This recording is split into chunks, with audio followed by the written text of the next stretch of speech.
A thread by Soul War. The Plunge. It's currently 9 p.m. Pacific time, and I'm watching a live stream. Another massive crowd at the Portland Justice Center tonight. This picture depicts about 1/3 of them. I'm not too concerned, as the vast majority of them will leave around midnight. This thread may take all night to compile, so I ask for patience.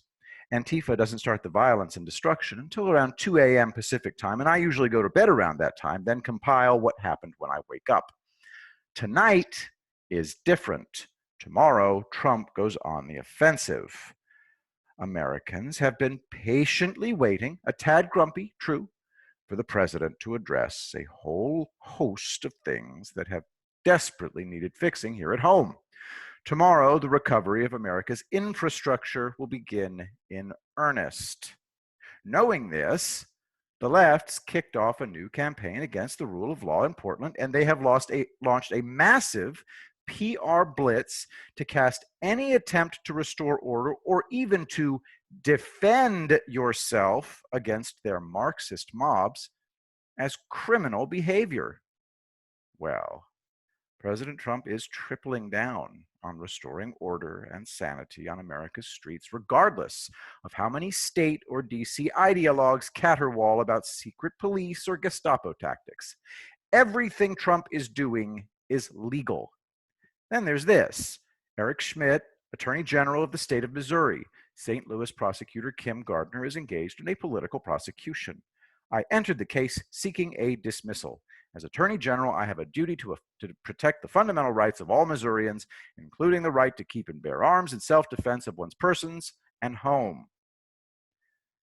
Video of this thread is available on this channel. As Carlos Osuita often says, no one knows how anything works. The feds do not have to tell anyone what they're doing. People like AOC and Rand Paul have not a single clue and are utterly uninformed. Trump has elected for a clandestine response to the Democrat lawlessness. I could try to explain the powers that Trump and the feds have to act under the Stafford Act and a declared national emergency when an international terrorist group launches an insurrection on U.S. soil, but it would be pointless. Trump isn't wasting his time either. These programmed Marxist cultists can have this explained to them by federal agents assigned to the 56 Joint Terrorism Task Force offices that have been rounding them up for weeks. That's right, weeks. This was May 31st. In this video, those are not cops. People always at me when I say that. They're wrong. Those are soldiers acting in a law enforcement role on U.S. soil as allowed by the Stafford Act that no one has researched. No, they're not in their actual uniforms. All war is based on deception. Sun Tzu. It's now been weeks since the Chaz Chop collapsed.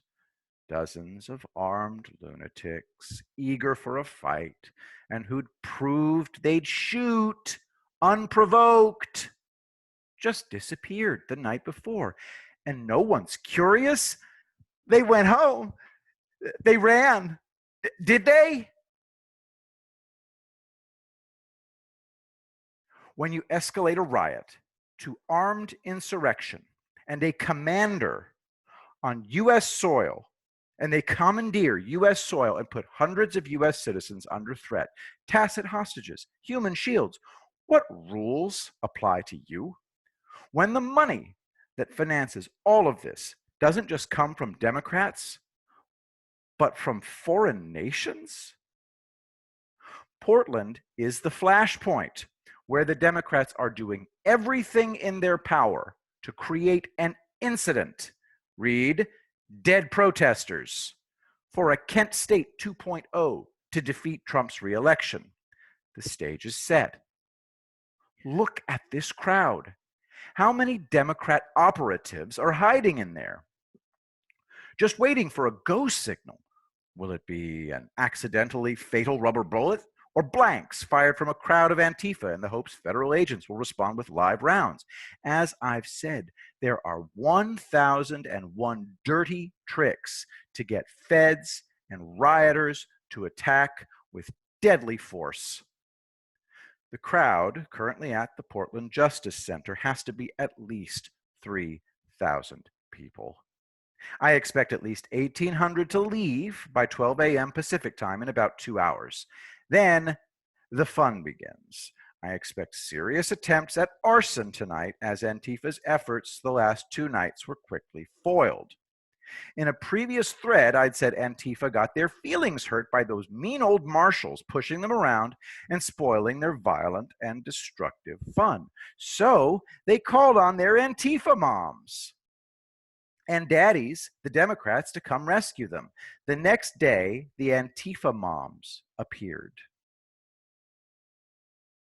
It's now 12:20 a.m., and there's still a huge crowd present. As they chant, "Feds go home," Antifa are piling fencing and debris against the doors of the courthouse and Justice Center. They are pounding on and kicking the doors in a frenzy as they scream in rage. More objects are piled up. Soon, they will try to set them alight. This will force the feds to respond. There are Antifa now hammering at the doors with hammers. 12:25 a.m. The feds come out. They are immediately pelted with bottles, rocks, and debris as strobes and lasers flash in their eyes. Antifa tries to hold a line, but then a barrage of flashbangs, and then the agents push them using batons. The line evaporates, and Antifa falls back. Any Antifa who try to hold their ground at the courthouse is pushed away or struck by batons. The feds are now pushing Antifa back 1 block away from the courthouse. The feds have stopped 1 block over from the courthouse. Antifa is now engaging in street theater now, chanting and insulting them. The feds have moved back to the courthouse and set up a perimeter. Antifa has drifted back and more street theater has begun. The agents refuse to allow anyone on the street. Anyone trying it gets hit with pepper balls, which sting, or a flashbang. Antifa form up and begin chanting and engaging in street theater as before. Feds go home. Who are you? Identify yourselves. How does it feel to be Gestapo? This disheveled idiot is actually an Antifa leader. The street theater is important. As these guys pose as innocent protesters, other Antifa are lining up to hurl objects and provoke a response. The Antifa press will then edit the provocation and only show the, quote, cop riot. Objects are hurled and lasers shine from the Antifa line. The feds don't care. As long as they are away from the courthouse, they can't cause further damage or set fire. More street theater. Stunning and brave, patriotic Antifa defies Trump's Gestapo. Hurry up and take the picture, Brett. I want to burn this damn flag. The feds withdraw to the courthouse as Antifa cheers. Everything was recorded. They're too stupid to realize that with modern tech and intel gathering techniques, those committing crimes will be identified if they haven't been identified already. Antifa immediately moves right up to the courthouse and begins attacking the building as before. A lot of enraged screaming at the feds inside. These people are straight up nuts. Strobes to blind any officer looking through the openings as Antifa reforms behind the columns. Antifa begins hurling water bottles by the dozens at the courthouse. That'll show them. The Antifa member in the foreground is nearly hit several times as water bottles continue to be thrown at the building. a freaking temper tantrum, a new chant, fuck your masks, fuck your gas, you fucking cops can eat my ass. Look at the comments in the live stream. Someone should dump oil right there. The feds have to come out to prevent these assholes from lighting the building on fire. First, they did manage to remove the protective plywood barriers on the doors and windows. The feds have to protect the building. Antifa interfere with an arrest earlier tonight from Andy No. This is why federal law enforcement were using vans and cars to make discreet arrests of violent suspects. Rioters surround and attack an officer in the process of making an arrest outside the courthouse. The suspect escapes. Armed with his trusty shield and stick, brave, brave Sir Robin duels with the courthouse. A group of Antifa are doing something to the building behind the cover of an umbrella. An illegal fire has been started just feet away from the courthouse. Antifa feeds the fire to make it larger. Feds inspect the crowd and lasers are used to try to blind them. The rage is palpable. Voices of pure hate. Antifa brings up debris. They will use the nearby fire to light the debris if they can. They manage to. A small fire is lit.